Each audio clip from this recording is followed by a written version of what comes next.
Welcome to InFocus with Ejaz, Haider. This program is supported by the Center for Security, Strategy and Policy Research. What about CESPERTS, an autonomous policy research center housed in the University of Lahore, and it tackles issues that impact contemporary security and strategic developments. This program is part of that effort. Now, following the attack in occupied Kashmir's Pahalgam area, India has taken the decision, and this is one among various other decisions, to suspend Indus Waters Treaty, a water sharing arrangement that goes back to 1960 and which had stood the test of even testing times, including wars between India and Pakistan. What does this mean? And is there a bigger strategy behind India's right-wing government? So I'm not going to give a long opening statement because I want to dive right into this issue. And to discuss this, I have with me Dr. Erum Sattar. Dr. Sattar is a lecturer in the core faculty for the Sustainable Water Management Program at Tufts University and an adjunct professor at Pace University, Elizabeth Hobbs School of Law. She studies the institutional architecture of national and international development, particularly as it relates to the development of water resources. With her is Syed Hassan Akbar, who's currently a fellow at the Wilson Center. Previously, he headed the Strategic Policy Planning Cell at the National Security Division, Government of Pakistan, where he advised on a wide range of traditional national security issues and led the drafting process for Pakistan's first comprehensive national security policy, which was released in 2022.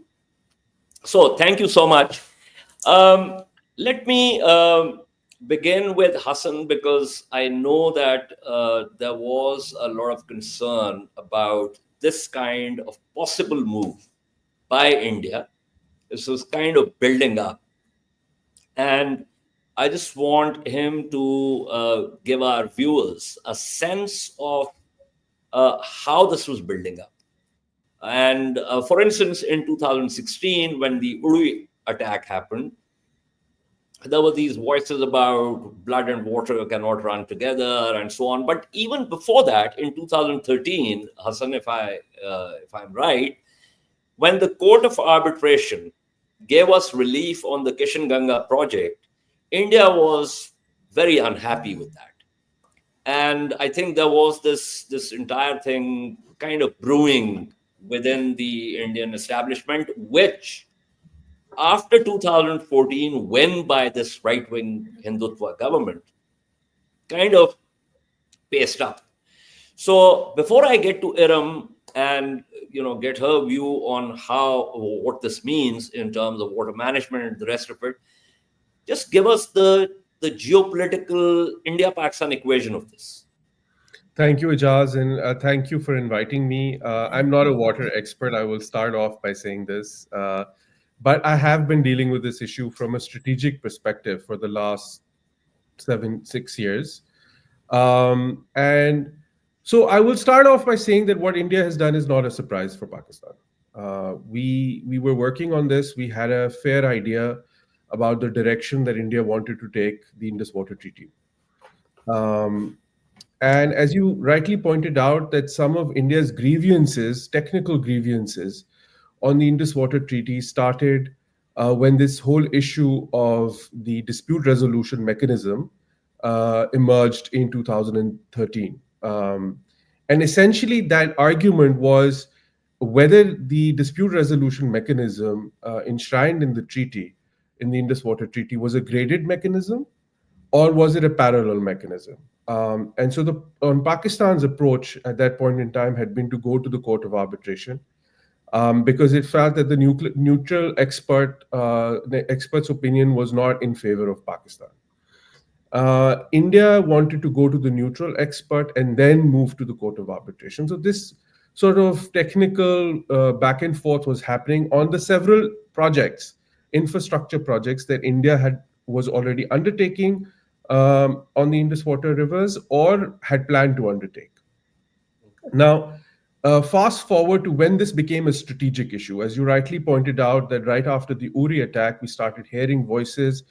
There was a change in India. There was a Hindutva-led ideological government in India. which felt that they could use the Indus Water Treaty as a strategic tool. At So that point, essentially weaponizing water. essentially weaponizing water, using terms like blood and water cannot flow together, or terrorism and water cannot flow together, etc. So when this started happening in 2016, there was this sense largely in Pakistan that this was for domestic rhetorical purposes only. That the BJP government was using this to vitiate the public atmosphere and to rally its own populace behind its right-wing agenda. I think more concern amongst the strategic community in Pakistan grew in 2019.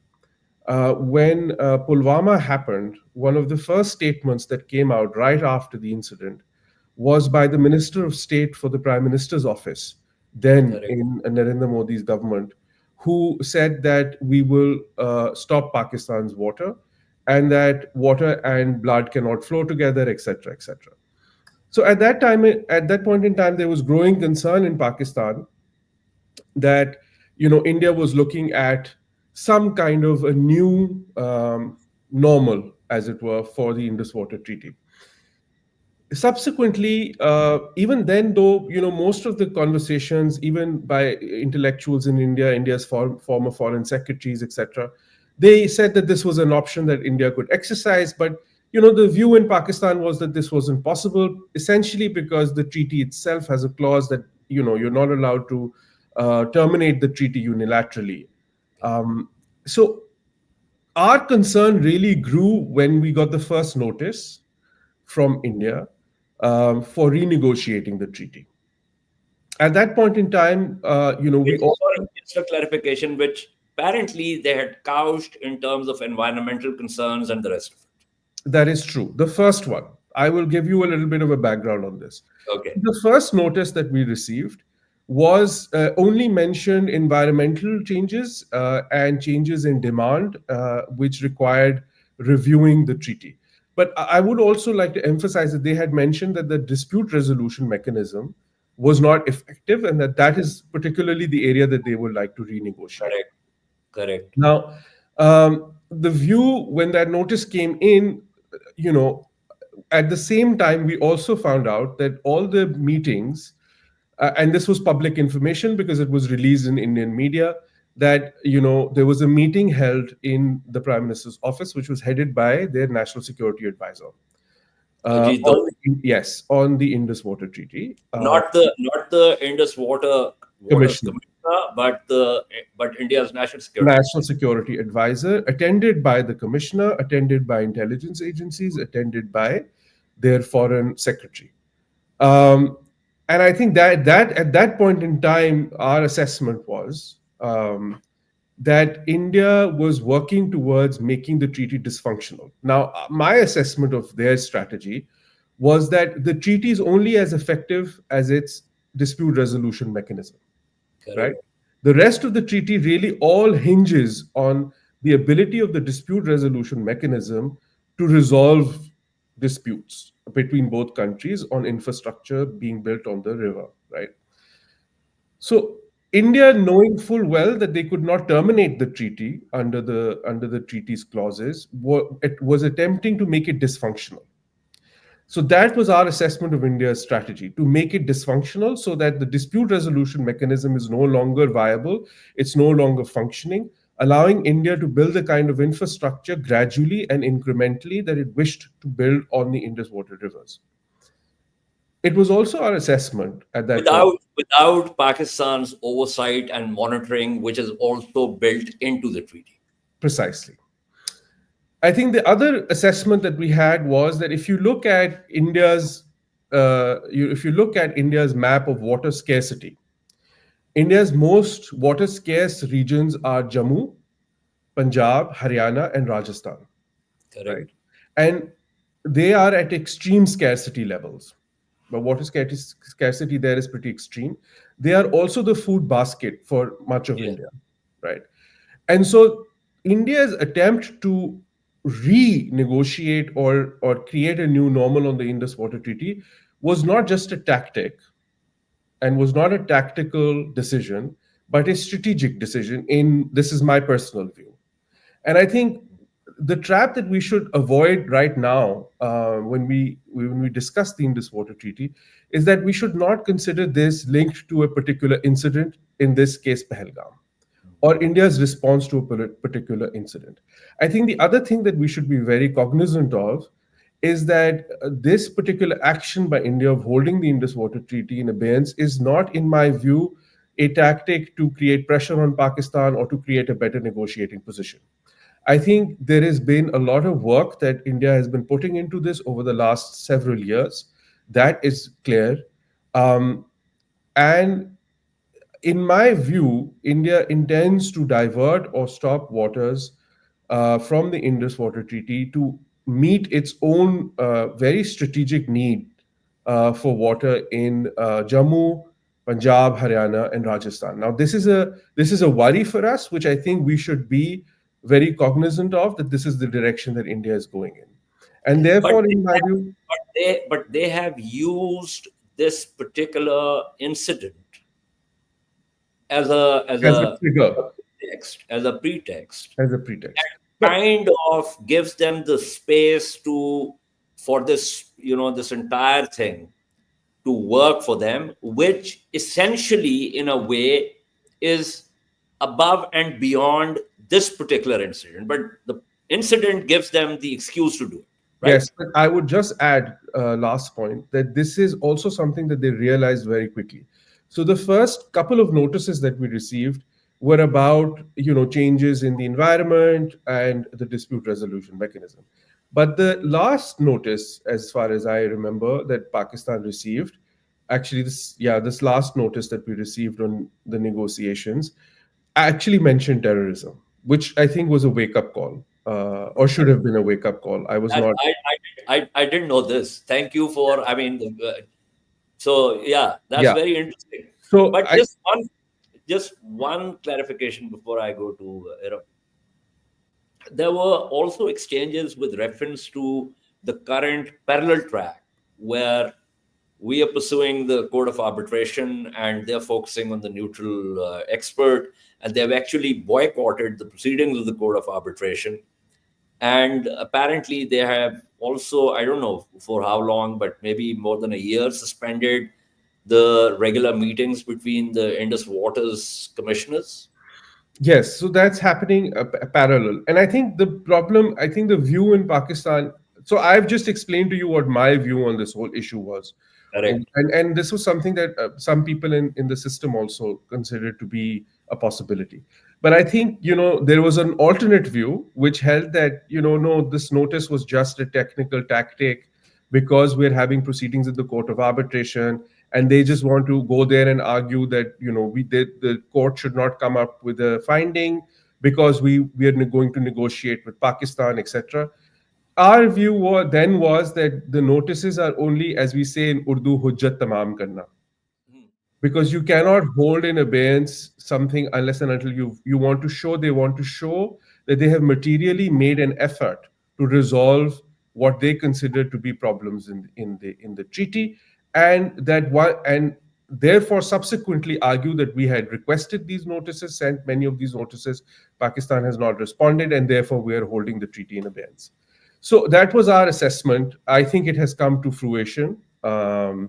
And this was just sort of like the background that I wanted to give to you on the strategic No, no, aspects. this is very important. This is very important, and obviously we'll circle back to this because, in terms of what the way forward is and what kind of steps Pakistan can take, actually.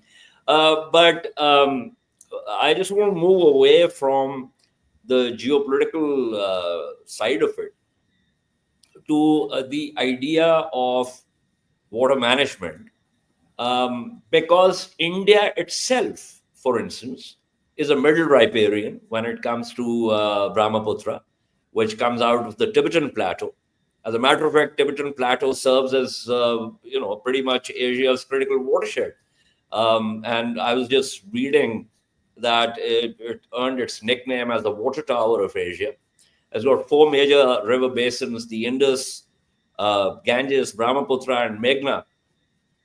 and not only connects China, India, and Bangladesh, but also Nepal, Bhutan, and on the Southeast Asian side also. And so that makes China the upper riparian that controls Tibet's water resources, and also makes it a critical player in regional water dynamics. So, Erum, the issue really is that, quite apart from what's happening geopolitically, there was a recent report which estimated that 26 point some percent, of the glacial coverage in our Karakoram ranges, and has just gone because of the climate change. So in any case, this land mass is going to not only be putting up with high temperatures, um, but also water scarcity. So, and the only conversation, frankly, that we are not having uh, globally is the conversation that we might not really be here in order to fight with each other. So, given your expertise in this area, give me a sense of how you look at this Indian decision, and also, um, what is the future we're looking at in terms of water? Okay, so this is an absolutely excellent conversation. And if you're okay with it, what I'll do is I'll also pick up on a few of the things that were just mentioned, which is very, very good context setting. So Absolutely. essentially, I think one of the things you're absolutely right that we have to think about and we have to look at very seriously is that global temperatures are rising faster than had been estimated. It is Absolutely. definitely the case that every year the temperatures are higher, and 1.5 degrees Celsius has now been actually surpassed, right? So we Correct. have not held temperature rises to 1.5 degrees. Yeah. Some very good estimates suggest that it may well be that we actually get to between 3 and 4 degrees Celsius rise over these temperatures. And that will mean absolutely dramatic, massive impacts on absolutely, water resources. And water, in a way, is like that canary in the coal mine. Like you Yeah. impact, its impact on you is felt more, you feel the effects, and you know what's happening. So if global temperatures end up stabilizing 3 and 4 degrees Celsius, somewhere above pre-industrial temperatures, what that may mean, and it may be that we become, more virtuous in our management. But if we don't, it may be that we lose one third to one half of the glacial cover on the Himalayan Karakoram Hindu Kush range, where we, get all this water from. So Very imagine, and if Pakistan's population, we just had the Harvard Pakistan Student Conference here also, and the ambassador was here, and he was talking about, look, at our current population trajectory, it may be that Pakistan ends up being around 400 million people. So imagine from 240 million, right? So imagine that you are dealing with a resource that could halve while demand could double. Like, yeah. think about just the very basic nature of that crisis. That's a serious crisis, and it Yeah. is absolutely clear that it is coming. Now, if I could just move to a little bit of the geostrategic stuff that we just heard, that I think was really, really helpful. The way I look at this, because as you know, I'm a lawyer by training, the way I look at this is that the treaty is not just as good as its dispute settlement mechanism. That's not true, I don't think, at all. The treaty is a highly detailed document with massive amounts of annexures. It took between, on the outside, it took about 12 years to negotiate, right, from 1948 to 1960, with incredibly detailed negotiation and annexures that go into what each actor can do, in fact. So I think that the treaty is not just dependent on its dispute solution mechanisms, it's also very much dependent on the cooperation of what the treaty wants the parties to be doing. So it's actually in the operation of the treaty day to day, month to month, year to year, versus just when we have a problem. So we then figure out, how do we solve this problem, right? Which it lays out also. So it's in the it's in how do you operationalize the treaty, that the nuts and bolts, like the real meat is, of the issue is in that.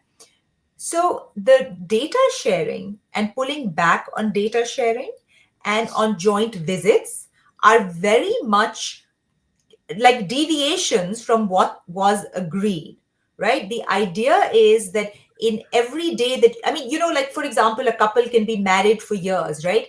So it's not just in like getting a divorce that you figure out how do you run a marriage. I mean, there's like a day-to-dayness of running a marriage. So because of geography and because of the way borders are, and they're disputed borders, absolutely, but the river doesn't know what's happening, right? The river is just flowing. So we have stopped adhering to the treaty. Just before I like, one more thing that I think is very important for us to think about is that I don't think that we should only be thinking that these are just strategic or kind of like a jama punji, like, oh, India just needs to check the boxes of it's given us notice that, look, this is not working and we need to reevaluate. Now, it's an instrument of international law, which is basically consensual, right? There is no policeman who comes and says you have to do this or you have to do that. There's a dispute settlement mechanism. The World Bank can be involved. We run these parallel procedures. So it is definitely dependent on cooperation. I think the smart move would have been is when we got the first notice. But supposing we didn't do it at the first notice or the second notice, and now there's this third notice, okay? The smart move would be, because this is in the spirit of the treaty wanted to take away water sharing and cooperation from whatever the broader geostrategic crises between the two countries was. And also what the bigger context of the Cold War at the time was. So what it was trying to do was, let's figure out water cooperation and just take it out of all of these other crises that are happening. So in that spirit, I think what Pakistan should do is very much, and perhaps it should be, in fact, the Indus Waters Commissioner, because we should say, look, we believe in international law. We have a mechanism. We have a unit. It sits in the country. We should write to India from wherever these notices are coming and say, would you mind terribly laying out the terms, or what is it exactly that you envisage changes to be? Now, we do not preclude that we have rights on the water, okay? So you can still have discussions with the party without giving up any rights to say the treaty is or is not effective or should not hold. These can be totally parallel tracks. We should ask for details. What is it that you want? Why do you want it? And then have substantive discussions. As soon as we write these letters, we should in fact write to the World Bank at the same time also. Say, look, India has sent us these are the actions we are taking. Keep building your case record. And you have to build it within international law, especially which is consensual. And then go from there. Are there better solutions that we may in future find consensually, without threatening each other, without threatening each other's sovereignty, without India saying, we are the upper riparians and we can do what we want? I mean, it could choose to be known as that kind of actor in international law. Maybe it wants to do that. But I don't think we should let it get away without being the party that asks for details and strict adherence to law and says, well, what would you like to do? Let's hear it and then let's talk. Involve the World Bank. Absolutely let everyone know that this is a process that's also happening. And I think that would be the smart move. I Yeah, think we, that's a we, fair we point. don't, you see, that's the problem is we don't do smart. No, That's, but no. But I would just like to. I think I forgot to mention this. yeah, That sure. when we received the first notice, that is precisely what we did. Mm-hmm. Oh, you, okay. First, so the first notice said that Pakistan should respond in, I think, 90 days. Yeah, And that's right. as that period was coming up, Pakistan wrote back to India saying that, would you please tell us precisely what is it that you want to renegotiate and what is it that your concerns are, and that we can deal with this at the next Indus Water Commissioner talks, or have a discussion between the Indus Water Commissioners. Now, the second notice that we received said that the Indus Water Commissioners was a mechanism built under the treaty, and if we want to renegotiate the treaty, the Indus Water Commissioners is not the right forum for this. And then they mentioned terrorism, right? So I just wanted to just put this out there that the first response that Pakistan gave was, I think, pretty similar to what Dr. Erum was So mentioning. what you're saying essentially, Hassan, is that old, I think, Aesop's fable about the lamb upstream and the wolf downstream, right? The wolf wanted to eat the lamb, and so he had to sort of make excuses to do that. Um, but there's one more thing that I want to run by Erum. And this is by a very close friend who's also a lawyer, who's part of this process. I actually wanted him to be on this program, but he could not be. So he gave me a couple of points, and I just want to paraphrase. Um, One of the points is about ecological and environmental arguments. Now, his argument is that they are not particularly, I mean, his language is stronger, but that we should not be using these because of necessity, they are based on an approach which prioritizes integrated ecosystem management. And that approach is directly contradictory to the IWT approach, which is based on division of rivers. So he thinks that we need to focus on getting our water back first and then on environmental issues, because if we don't do that, we'll end up with neither water nor ecology. So I just want to get Erum's take on this argument before we proceed further. Okay, so I actually, in a very serious way, I actually completely disagree with that kind of approach. I think we Okay. as human beings are completely capable of walking and chewing gum at the same time. I do not think that it is something that we cannot do. I have made a very serious argument that, in fact, if Pakistan managed its water resources better and in a more ecologically sound way, for instance, we would not see the kinds of issues of overwater, groundwater extraction, etc. at the same time. I think you can build virtuous water management practices while at the same time fighting the fight for saying, our quantities and the timing of our water flows cannot be reduced. Like, I think we No, can but do both things at the sorry. same time. I Yes, don't yes, think, I wait. get your just a clarification. So this argument is not with reference to what we can do domestically for virtuous water management, as you put it.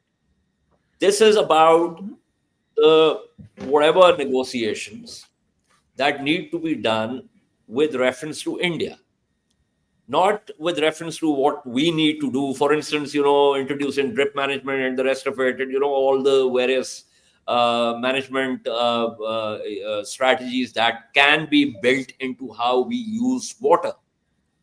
As a matter of fact, at home, Okay. I have developed this literally a phobia.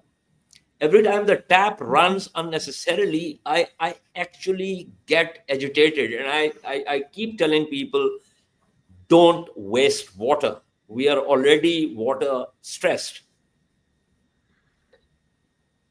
So I love that agitation. I love that you have this visceral physical response to it. I think that's wonderful.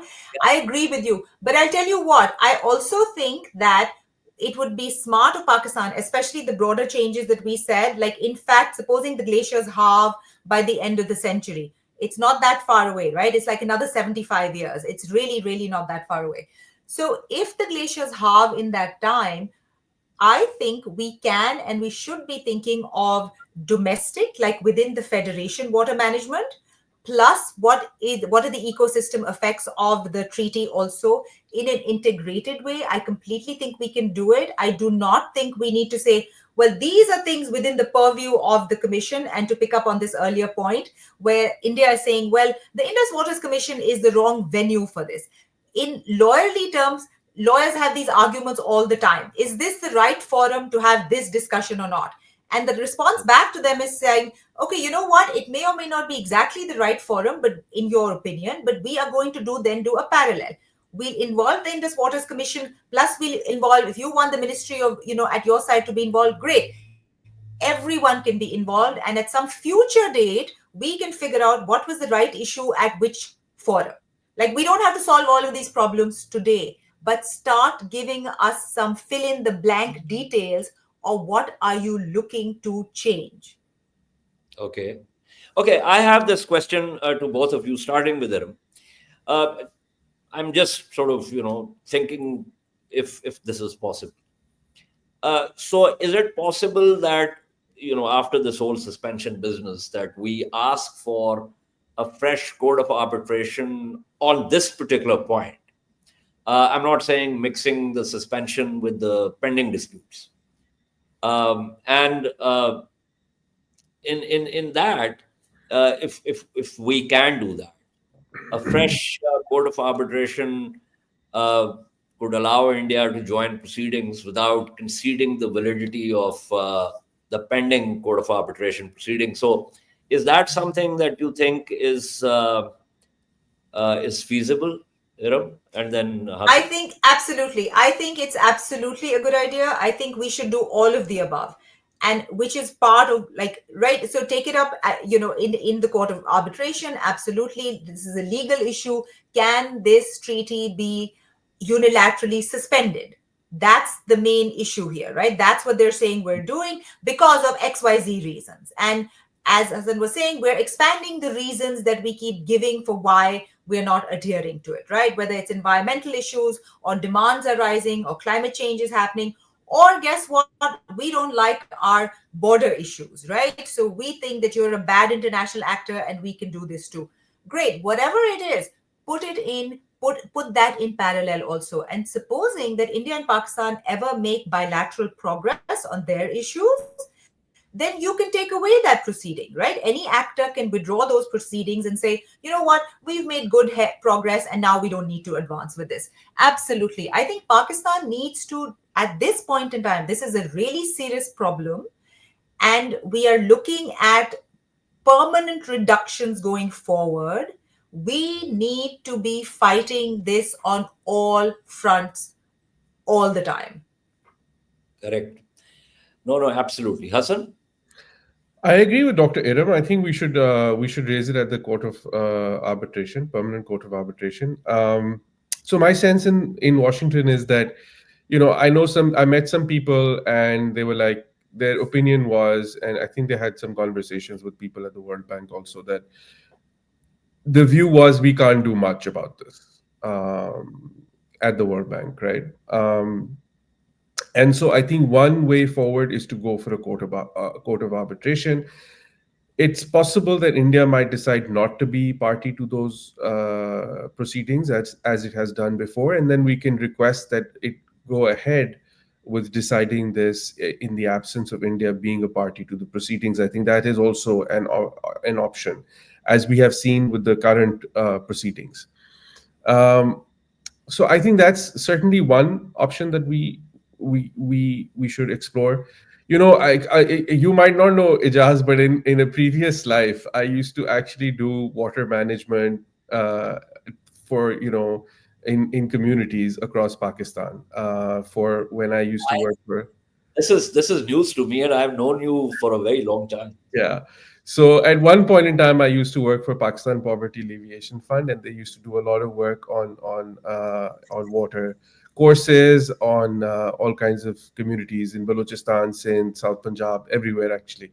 So I used to travel all over the country, and I hear what Erum is saying. I think there's a serious issue and challenge when it comes to water management within Pakistan, and that we need to be focusing on better water management techniques, irrespective of where our issue. Yes, I was about to say that is something which has to be independent of It anything has to else. be independent Yeah. of anything else. But I would like to highlight, some positives here. Back in the day, this is maybe like to a decade, I think 15 years ago, actually more, 18, 20 years ago.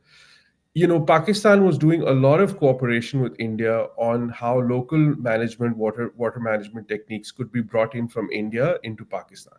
So a couple of examples for that is, water drip irrigation. Drip irrigation, the in fact, they were being manufactured in India, and about 18 years ago, many people in Pakistan started bringing them in and started using them. There were many programs that were promoting drip irrigation. The other thing that there was a lot of work on was rainwater harvesting, particularly in urban areas. India had made a lot of progress on rainwater harvesting in places like Mumbai and Gujarat. And so those techniques were being, there was discussions, there were some people who came over. But I think that was a different India. Yeah. And essentially, we're dealing with a completely different India today. I cannot emphasize enough, and this is not just in terms of water cooperation, it's in terms of all kinds of cooperation, right? I mean, in terms of, you and I have been a part of track two dialogues for several years, Yeah. promoting, Yeah. Yeah. right? But we Absolutely. really stepped back. The regression in India Pakistan dialogues and cooperation is so stark. Uh, Remember, remember that particular Chow meeting in which we had to decide whether we need to continue with this process at all. Yeah, right. So I Yeah. think we need to recognize also, I mean, I think it would be unfair, as somebody who thinks about Pakistan security, because water, and this is the other point that I want to highlight, that water is a national security issue for Pakistan. Yeah. Absolutely. And Water we is have highlighted that in as plain terms as possible in Pakistan's national security policy. Why? Because water is essential for our existence. It provides food. We're the fifth largest population in the world. We need to feed our people. We need to have clean drinking water for them. We need to have water for our existence. So we see as this as an existential issue. It is one of the main national security issues that Pakistan has outlined, and it has a very, it needs to have, and it needs to signal that there is very little compromise that India will find on this issue when it comes to Pakistan. Oh, I mean, water. I mean, look at this illicit Zionist state by the name of Israel. Why do you think, among other things, why do you think they do not let go of the Golan Heights? It's because of Yeah, the water resources. and I think the other question that we need to ask India, and I think this speaks to what's happening in India as a society. And I don't want to belabor the point, but that if you're gloating on your media, and if people are gloating in India about denying water to 250 million people in your neighborhood, and you are talking about how you're going to, basically make them thirsty, or basically stop food for them, that speaks a little bit to what's happened to your society, I think. And the kind of stuff that we're reading on media about how this is a good move and that India should not back out from this is creating a commitment trap for the government in India also, which makes it much more harder for them to step back, to engage in negotiations, to Yeah, engage but in dialogue. it also says something else, which is that India was kind of what's the word I'm looking for? They're kind of aware of the fact. It's not really the word I want, but anyway, it'll do that. They are the middle riparian when it comes to Brahmaputra, and the Chinese are apparently building a probably the world's largest dam or something. And the Indians themselves want to build a dam, and they've got this problem with Bangladesh downstream because they're the lower riparian in that case. So I I think think, and one thing, similar kind of things have been happening with the Mekong Delta and all. I mean, yeah, you no, see, but as I would just like to add to what Erum was saying about how the entire region is facing water stress. This is not an issue that's unique to Pakistan. I mean, Afghanistan is now having an issue with its Central Asian neighbors on the Amu Darya, Yeah. where they want to build a canal. Pakistan and Afghanistan have the Kabul River, where at some point we are an upper riparian, then they become an upper riparian, and where we don't have a treaty, right? And India was once at one point in time financing dams on the Kabul River. Um, India, Pakistan have this Indus Water Treaty issue. Then China and on the Brahmaputra, we already know of challenges between India and Bangladesh. All of these are because the environment, as Erum very rightly pointed out, is changing. It's changing dramatically, and availability of water 20 years from now will be, cut in half. And so all the countries are dealing with these. While the populations increase, the demand increases, the supply is Precisely. reduced. So, I mean, perhaps something to explore from Pakistan's point of view, and we can take a lead in this, is to have a more regional approach to water and to think about what's happening in our Yeah, region. but And first we have to work. I mean, you're right. This is without prejudice to what you're saying in terms of pure rational approach. But first we have to work out this entire thing with India. But I want to get Erum's view on this last point before I close the program. So the state's response has been that if India, I mean, they know that it's not like a tap and it's not like they're going to turn it off anytime soon. Um, but so the state's response is that if you do this, and it could be done through what you brilliantly and so aptly described as the day-to-day management. And by the way, as all shameless Pakistanis, I'm going to plagiarize this analogy of the marriage. Um, so things can begin to happen even in the near future. That Pakistan will then respond to this with all elements of national power. And even under international law, stoppage of water to a lower riparian is a legitimate casus belli. Uh,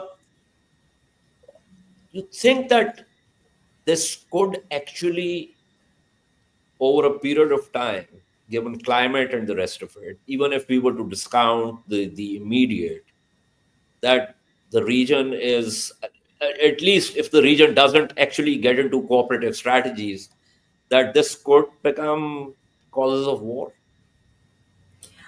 I am somebody who never likes to, like, if you Google the word water, like the next word that will come up is wars. Okay. So this Yeah. is obviously on people's minds. It's like the next word that follows is wars for water. I actually think that that's very sad. I actually think that, I tell you what, I'm going to stand back because that's my expertise. Okay. Even supposing you get into a shooting war with an upper riparian, supposing things happen, right? And these are things that have happened throughout history. There have even been a couple of years ago, there was an incident between the US and Mexico, would you believe, where there was somebody who was shot, like a farmer whose water was stopped. And so it does happen. But it's not to say that it never happens, but it is hopefully limited and contained, because the next day you still have to figure out how is this water going to keep flowing, because the water will keep flowing. Okay, whether you have a temporary some kind of fight and you have an eruption of hostilities, and then what, right? The glaciers are still going to be melting. Okay, the temperature is still rising. So we are talking about billions of cubic meters of water. So it's very, very difficult to think that anyone, upper riparian or wherever, with the expense of billions of dollars and years and years and years, will be able to somehow capture all of that flow. So they're not going to be able to do large scale, massive holding and diversion infrastructure, at least obviously in even the medium to long term. Okay. But one of the things that the treaty is really serious about is the timing of flows. And that's why those Oh, negotiations yes. took so long. it is not when you get the water all in one chunk. That's not often what you need, right? What you need is exactly like the curve, it follows historical patterns. So that's what the And treaty is just and really obsessed about. just a clarification, that clockwork timing is really crucial for agriculture downstream, right? Yeah. It's Okay. crucial for agriculture, for all human societies. And in a way, this is to throw another spanner in the works. This kind of long term stability is exactly the climate disruption we are now living through. A couple of weeks ago, there were massive hailstorm, golf sized balls falling in Islamabad, right? So, climate disruption is a problem of any kind, whether it's massive amounts of rainfall, out of turn hail, which has its own impacts. So, human beings are always looking for like a stable, what is the regime and how can we build infrastructure for stability and to be able to use it in the best way possible. So, not only are potentially an uncooperative upstream neighbor a problem for these consistent flows, but then you throw in that other spanner in the works of climate change, and now you've got a perfect storm of crises, right? You're like, great, the long term pattern is getting disrupted, and now we have less cooperation that we've relied on for 60 years. So they're both serious problems that need cool heads, smart strategy, solving a lot of your problems at home also, and thinking that you can do it. And then to pick up on Hassan's point, regional cooperation. India is not the only country that is managing things within its domain well. So there are lots of other countries in South Asia that have lots of virtuous practices that we can, of course, look to, right? And the other thing is we have 240 million people. There's no reason why Pakistanis can't be innovating left, right, and center also. And we just need to feed that kind of innovation. So I'm all for when people say, oh, let's do, like these kind of like these hackathons that happen and people fund things. Universities should be in the business. Absolutely fund young people to come up with good ideas. I mean, we can be a center of innovation that then other countries can look to. I think we should think in a very virtuous, optimistic way about how do we tackle our challenges going forward. Absolutely. I've thoroughly enjoyed this discussion, and I've really learned a lot from this. And kind of, summing it up, one, we have to innovate. We have to have our own virtuous water management, regardless of anything else, even if there were no India. And then, of course, we have to devise strategies to address what India has done. And of course, the fact that we need to have a cooperative water management, regional water management, given the overall climate change. I'm so grateful to both of you, Dr. Erum, Sattar, Syed Hassan Akbar. This is all from this episode. If you like the discussion, do subscribe to the channel. And I can tell you that, it doesn't get me any lucre, but it'll certainly make me very happy. Until next time, take care and goodbye.